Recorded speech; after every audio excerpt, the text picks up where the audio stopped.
Bonsoir à toutes et à tous, heureux de vous retrouver pour la tranche info en direct sur votre antenne Canal 10 Télévision avec au programme de cette soirée Info 10, le journal local et régional qui sera suivi du Focus. Nous nous rendrons bien évidemment aux côtés des sinistrés de Fiona, ce sera après la coupure pub de 19h, mais pour l'instant place au JT.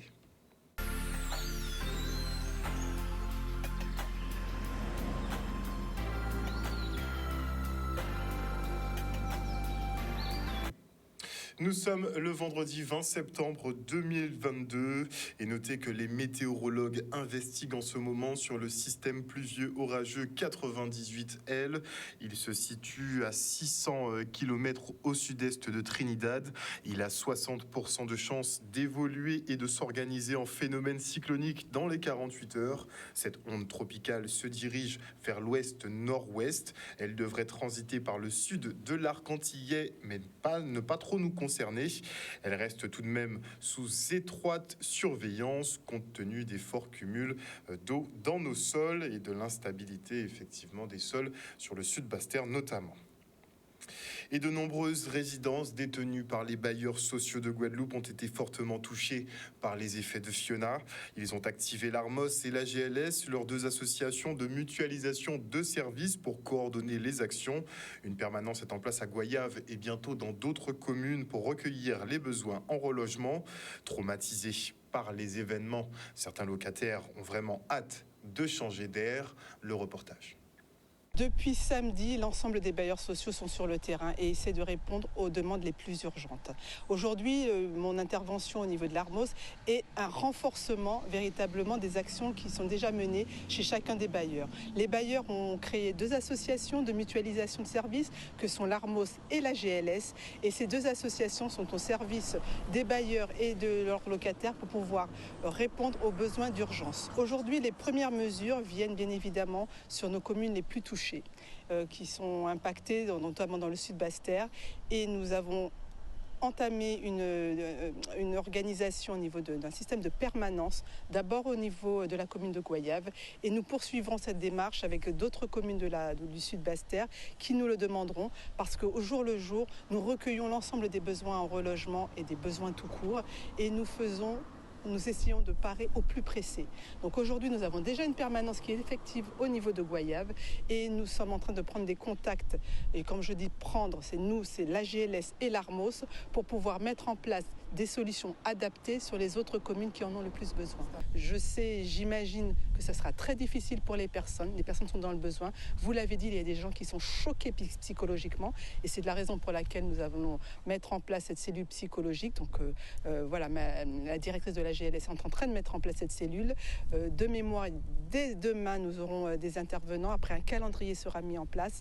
J'espère que nous pourrons faire la même chose sur d'autres communes qui n'ont pas attendu bien évidemment les bailleurs. Chacun fait comme il peut avec les moyens qu'il a. Je sais que certaines communes ont déjà mis en place des cellules psychologiques. Nous allons nous raccrocher à tous les partenariats, les dispositifs déjà en place. Il ne s'agit pas de faire des doublons, de dire que les bailleurs font tout. Loin de là, nous ne pouvons rien faire tout seuls et nous ferons en partenariat avec tous les acteurs. Je refuse de rester ici. Il est hors de question que je reste ici. Ah non, je ne pourrais pas. Le matin, quand je me réveille, la première chose que je regarde avant de mettre mes pieds par terre, c'est s'il n'y a pas de l'eau. Ah non, je ne pourrais pas. En plus, j'ai tout perdu, je suis obligée de recommencer tout à zéro. Je dis à cette dame de venir nous voir. Au niveau de la GLS, nous aurons des permanences, se renseigner au niveau du CECAS, qui aura toutes les informations pour pouvoir connaître les horaires d'ouverture et la disponibilité des personnes qui seront là et qui recevront. Ce sont des travailleurs sociaux, des personnes qualifiées pour faire face à ce type de situation dramatique.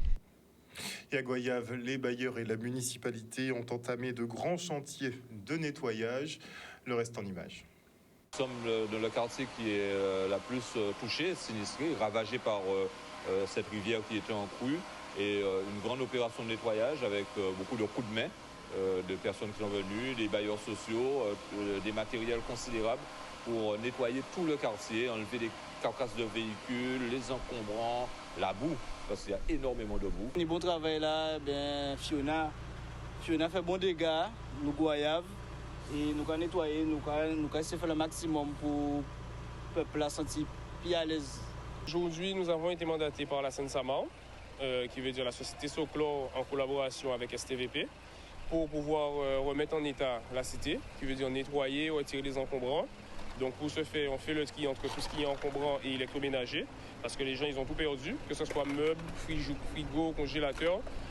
Donc on essaie de voir si on arrive à nettoyer le territoire pour que ce soit un petit peu plus facile à vivre. Là on a beaucoup, hein. Il y a 3 machines, il y a la commune qui nous aide, donc il y a beaucoup de travail. Beaucoup de travail parce que là, dans cette école de Christophe, la rivière a traversé, on a eu beaucoup de dégâts. Mais les équipes se sont mis à pied d'œuvre depuis dimanche pour permettre qu'aujourd'hui on termine les travaux et que nous puissions consacrer tous les moyens humains et matériels sous la dernière école qu'il faudra nettoyer et désinfecter. Oui, il y avait beaucoup. C'était à quel niveau? Moi, je ne sais pas là, mais je sais peut-être de ce à 1,50 m, voilà. Nous sommes prêts pour réouvrir jeudi, particulièrement sur cette école et sur l'école maternelle également.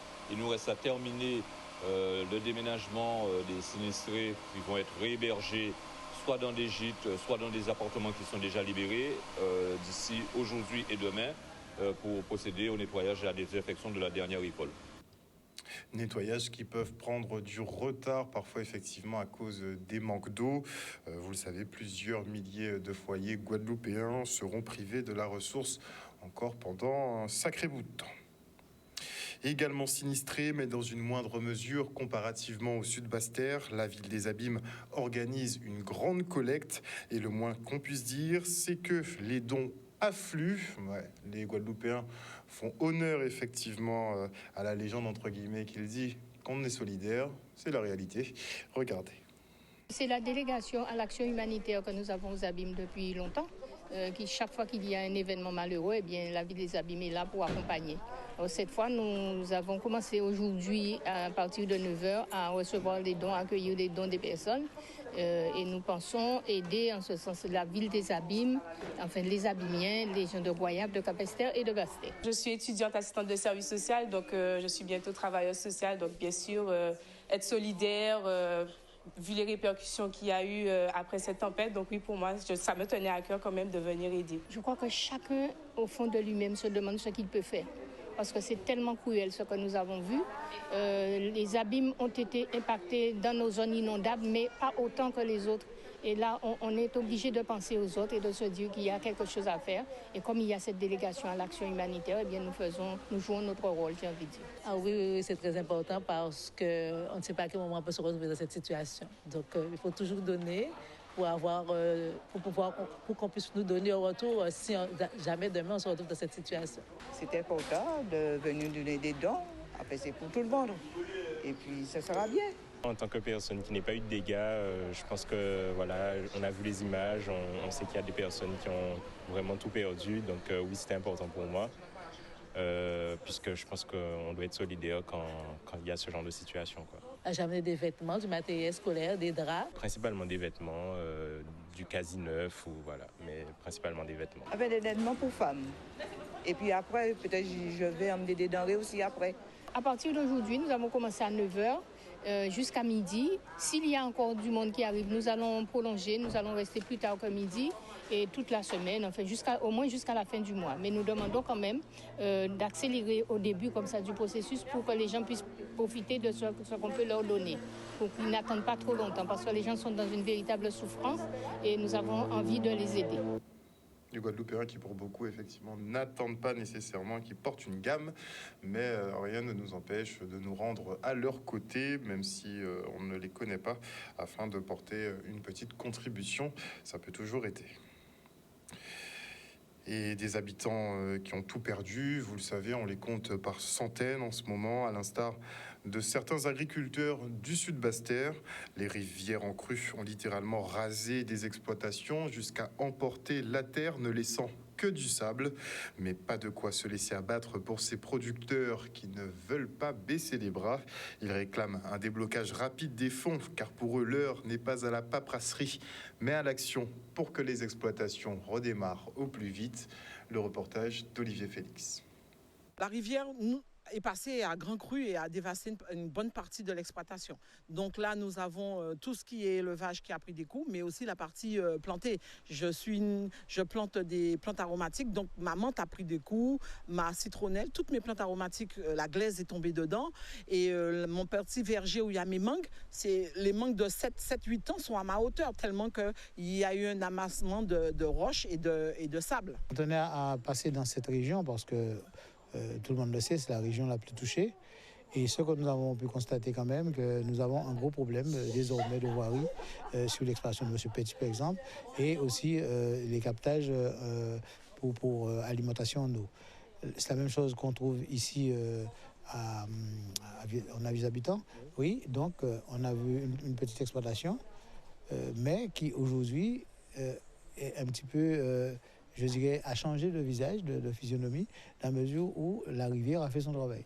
On a vu, par exemple, ces manguiers, où il n'y a plus de terre, en fait. Donc, il faudrait aujourd'hui penser à l'amélioration, un amendement, faire le déblayage, réamender ces sols, parce que la terre est partie et on n'a que du sable. Donc, voilà des choses qu'on ne perçoit pas toujours sur les dégâts que peuvent faire ces rivières en couche. Donc aujourd'hui, il nous appartiendra de voir toutes les possibilités, donc déjà dans les aides qu'il pourrait avoir sur l'amélioration structurelle des sols et aussi la possibilité de faciliter les accès à leur propriété. J'ai 50 ans cette année, on essaye, parce que les agriculteurs, on a ça pour nous, surtout comme moi qui suis un jardin créole, c'est de s'adapter à notre environnement. Mais je ne pense pas que ce sera à la hauteur de 12 ans de travail que je viens de perdre. On a la chambre qui va nous aider à faire nos dossiers et tout. Moi, ce que je déplore, c'est qu'on n'a pas entendu parler de la DAF. On ne les a pas entendus, on ne les a pas vus, alors que c'est eux qui représentent l'État pour nous, les agriculteurs. Et on sait bien que si l'argent n'est pas déverrouillé en métropole, on n'aura rien. Et le temps d'attente, là, il ne faut plus qu'on soit dans la paperasserie, il faut qu'on soit dans l'action pour que tous les agriculteurs puissent pouvoir remettre en place leur exploitation et aussi qu'ils nous entendent pour pouvoir que l'eau agricole revienne. Parce que même si on veut démarrer, même si on veut replanter, si on n'a pas d'eau agricole à vieux habitants, c'est impossible. Et l'on se rend sur l'exploitation d'une jeune agricultrice installée à Fortil-Goyave, Paola Dorville. Il y a un an à peine, cette jeune professionnelle de santé quittait ce secteur soumis à obligation vaccinale pour se tourner vers l'agriculture. Une reconversion difficile qu'elle réussit en constituant en cheptel de 18 vaches et taureaux créoles. Un travail et un investissement colossal balayé par la rivière. Regardez. Visite ce matin sur le terrain après le passage de la tempête Fiona. Et il s'avère que nous sommes chez un jeune éleveur en fait, Madame Dorville à Goyave. Et nous constatons les dégâts et c'est incroyable, c'est impressionnant pour une jeune qui est en reconversion aujourd'hui. Tout perdre, un cheptel incroyable de 18 têtes. J'ai débuté le 2 septembre de l'année dernière, donc ça fait à peine un an. Ça fait à peine un an. Donc maintenant j'allais tirer les fruits de mon exploitation, de ma réussite. Oui, je vois les mères qui m'aident pas, je suis contente. Et là, avec Fiona, tout est parti. 18 bovins au total, 12 génisses, 2 petits que je n'avais pas encore déclarés à la chambre et 4 taureaux prêts pour l'abattoir. Je n'ai plus de fonds parce que j'ai investi tout ce que j'avais pour les bovins. Donc tous les jours, c'est quelque chose de se réveiller le matin, de venir sur l'exploitation, de passer du temps avec les bêtes. Je remercie mon oncle de m'accompagner parce que sans lui, je pense que j'aurais baissé les bras. Donc vous avez essayé de mettre les bêtes à l'abri? Oui, à l'abri, mais je ne pouvais pas, j'attachais tous les animaux. Il y avait un pas aussi, mais comme il y avait un dogat assez haut, là, il n'y avait pas aussi de marée au milieu, l'eau ne passait pas là, il mettait les autres de l'autre côté. Nous voyons, nous l'avons payé monter juste là. Ouais. Il a vu ces bêtes-là. Il montait quand même. Ouais, il montait. Il savait passer un jour, quoi, au côte. Il n'a pas tenu rivière, il n'a pas tenu ailleurs. C'est notre capacité de voiture, là. Eh bien, c'est plus que désolant. On ne trouve pas les mots devant ce désastre. Là, on est sur une jeune qui vient de... Enfin, c'est une réorientation d'ailleurs. C'est quelqu'un qui vient de s'installer depuis environ une année et que la chambre suit. avec une richesse. Hein, c'est des vaches créoles. Hein. Donc, c'est ce qu'on cherche, la rusticité, tout ça. Et elle a perdu son cheptel. Et pourtant, elle a pris des précautions. Elle a mis ses bêtes plus au haut de la falaise. Mais malgré ça, l'eau, on est par rapport à ce niveau-là, on est au moins à 10-15 mètres de hauteur. Donc, elle ne pouvait pas imaginer ça. Donc aujourd'hui, la chambre doit être encore à côté de cette jeune. Il faut qu'on rassemble toutes les possibilités avec elle pour la relancer. On ne peut pas casser, laisser quelqu'un comme ça tout seul. Il faut que la chambre soit à ses côtés. Et on sera là. Ouais. C'est vraiment regrettable. Ah là là. En tout cas, qui dit gros volume de pertes, que ce soit sur les exploitations agricoles ou en termes d'élevage, dira augmentation des prix. D'ailleurs, c'est pas dira, dit déjà augmentation des prix. La loi du marché est ce qu'elle est. La rareté fait la valeur. Donc il va falloir aussi se mobiliser pour nos agriculteurs. En tout cas, ils restent debout sur les marchés. Regardez.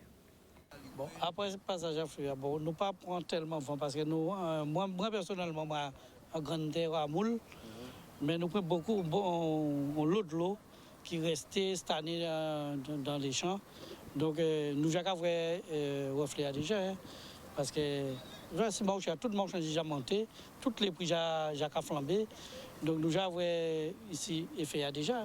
Hein. En termes de production, je crois que bientôt nous vont trouver aussi marché en légumes, en fruits et légumes. Alors ça a été né à terre là, c'est ça tout seul nous ni. C'est ça nous ni. Tout restant là j'ai à terre. Alors nous avons dit la population c'est assuré de ça nous ni là pour le moment. Donc on va faire un petit bout de temps sans banane là. OK? Et nous avons présenté pour le moment nous qui pas trop cher. Mais dans les jours qui viennent, ça va augmenter tout partout. Oui, ces clients-là, ils trappent le dégât, moins en sont achetés. Ils sont achetés, on a planté des crasés aussi. Mais on a acheté banane, mais on a planté des bois aussi, mais tous sont tombés à terre. Pas ni ressources. Ça a commandé les autorités. Comment on a quatre professionnels, on a payé cotisation moins. On peut arriver si une possibilité pour un fondement, on a fait. Pas ni longtemps, nous avons une grosse sécheresse. L'État et nous avons un dossier en cours déjà pour la sécheresse qui peut même payer. Et puis là, nous reprenons la catastrophe naturelle. Donc, à comment dire de faire ça, il peut nous. Ça, il peut faire pour voir parce que pour le Covid-19, en 2020, nous voyons que tous les pays, hein, c'est agriculture et élevage qui sauvé, et notamment la Guadeloupe. Donc nous ne pouvons pas rester sans culture, nous obligés d'être là pour veiller sur la population aussi. Ça nous peut dire les clients, c'est bon. Les clients toujours soutiennent nous, hein. Nous ne pouvons pas dire que quand même nous pas soutiennent. Mais à demander de soutiennent nous, et même si ces produits viennent chers bientôt, même si pas laisser nous tomber. C'est une question de survie là maintenant. Mais finalement, on aura bien notre inflation sur les produits locaux. Et on part maintenant sur le focus web de la ville des Abîmes sur l'autonomie alimentaire. Tiens, pour le coup, c'est animé par Didier Détouche. Regardez. L'autonomie alimentaire, c'est d'abord un principe. Donc, ça n'est pas une utopie, mais ce n'est pas forcément non plus une réalité à laquelle on a abouti pour le moment. C'est donc un objectif que l'on doit atteindre. C'est un objectif qui doit nous permettre de consommer plus de ce que nous produisons localement que ce qui vient de l'extérieur. Mais c'est aussi un principe qui doit amener chaque consommateur, chaque Guadeloupéen, Guadeloupéenne, à se dire qu'est-ce que je fais pour que dans ma semaine, par exemple, je puisse consommer à 60%, 70% un peu plus de local, quel que soit le prix, que quelque chose qui vient de l'extérieur et qui est de surcroît en plus industriel. Donc c'est un principe qui est bon pour l'environnement, qui est bon pour la santé, qui est bon aussi pour le budget, qu'il soit d'une collectivité territoriale ou un budget personnel, individuel. Et puis, c'est aussi quelque chose qui est bon d'un point de vue éthique parce que ça permet de se concentrer sur la paysannerie locale, les agriculteurs locaux, nos produits locaux. Et ça peut nous amener aussi donc à vouloir et à maîtriser plus notre foncier, nos terres, et à s'organiser collectivement pour plus profiter des richesses que nous offre la Guadeloupe. Alors ça n'est pas forcément évident pour le moment. Aujourd'hui, des produits qui sont nettement moins chers qui viennent de l'importation et qui arrivent à concurrencer fortement cette production locale que nous avons. Et tout ceci pour mettre en avant, même si nous avons des obstacles, même s'il y a des difficultés, nous devons avoir ce que j'appelle un saisissement collectif pour qu'il y ait une approche d'ensemble, qu'on prenne à bras le corps cette nécessité d'être sur l'alimentation à partir de la production locale. Une chose est sûre, c'est que les aléas de la conjoncture internationale, les faits que nous avons vécus durant ces derniers mois, notamment nous sommes en période post-Covid, aujourd'hui c'est la guerre en Ukraine, nous montrent que nous avons besoin de réaliser beaucoup plus de production sur place. Nous avons besoin de réinventer l'alimentation en Guadeloupe et que cette alimentation se base sur une production réalisée sur place. C'est quelque chose qui doit être organisé par un travail commun et collectif entre la société, les associations, les entrepreneurs, les agriculteurs bien évidemment et les éleveurs, mais surtout nos élus, nos politiques et les collectivités territoriales. Un reportage signé Charlie Dagonia. Et notez effectivement avant de se quitter que le pont dit de Geta Capesterre-Belo sur l'ancienne RN1 en plein bourg est fermé à la circulation. Le pont a été grandement fragilisé avec la décrue de la rivière. Donc une définition est établie au moins dans un sens par la voie littorale du bourg. C'est vrai que le trafic est très compliqué de Capesterre-Belo, on peut dire, jusqu'à Vieux Habitants, carrément pour le coup. Et c'est vrai que beaucoup d'habitants du sud Basse-Terre se demandent comment ils vont faire puisqu'ils restent bloqués dans les embouteillages pendant des heures pour effectuer leur petite distance habituelle. C'est vrai que ça devient extrêmement compliqué et tout le monde demande à ce qu'il y ait des interventions assez rapides de façon à ce que la circulation soit rétablie. On rappelle qu'on est en pleine rentrée scolaire quand même. Donc il y a de quoi faire sur les routes en ce moment. Donc voilà, chers téléspectateurs, nous sommes arrivés au terme de ce journal. Merci pour votre fidélité. N'oubliez pas que sur Canal 10 Télévision, vous faites l'information que nous diffusons. Le journal local revient demain à 18h30. Bisous tout le monde.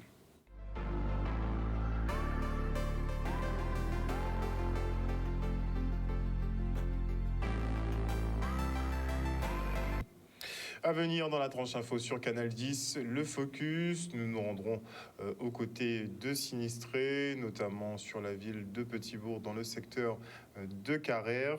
Ce sera après la coupure pub. Avant cela, je voulais vous lire un petit extrait quand même du discours d'Emmanuel Macron aux Nations Unies, n'est-il pas? Alors il a dit, notre président de la République, que la Russie a décidé de déclarer des guerres d'annexion aujourd'hui en Europe, mais peut-être demain en Afrique ou en Asie. Jusque-là, il dit vrai, puisque Vladimir Poutine essaie de faire passer l'annexion des territoires du Donbass pour qu'ils deviennent purement russe, tout simplement. Et il dit ce à quoi nous assistons aujourd'hui. Nous avons un choix simple à faire, celui de la guerre ou de la paix.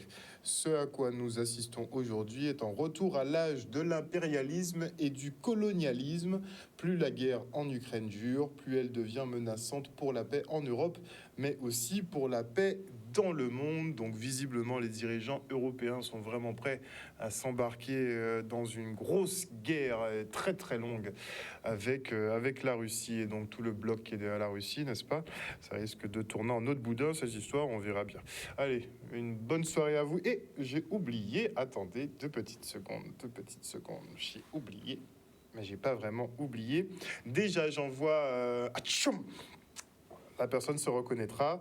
Et aussi, je dis bonsoir donc aux internautes. Bonsoir à Viviane Coton, à Lauralie Gervelas. Bonsoir à Mieli Pops, à Constance Biabiani, à Otep Kemid. Bonsoir à Grande Gueule Gleul, à Claudie Giraud-Girard. Bonsoir à Jimmy Kamagouvalia. Bonsoir à Marie-Hélène Borès, à Camille Julan, à Coco Nokandi, au général Franck Abar. Le général Franck Abar, que j'ai aperçu d'ailleurs du côté de Petit-Bourg, ça arrive au général d'apprécier des politiques. J'étais pas au courant. Il y a des choses qui qui change, hein, quand même, où il doit être vraiment bon. On dit bonsoir à Perle de Karukira, bonsoir à Eddie Félix, bonsoir à Nadir Jamela, à Lydia Luce, bonsoir à Moïse Caramel, à Joël Bazit, à Patricia Jacques Crétide, à Wilma Blondeau, à Chris Réveillé, à Dominique Landry, bonsoir à Ghislaine Calife, bonsoir à qui d'autre, à Ampass Mako, toujours présent, à Don Luciano, bonsoir à Eddie Félix également, à Georges Boulon, bonsoir à qui d'autre, à Uri Gerti. Ce sera tout pour ce soir. Il y a toujours des débats sur le live, ça fait super plaisir. En tout cas, une bonne soirée à vous à l'écoute des programmes de Canal 10. On se retrouve demain. Bisous encore tout le monde.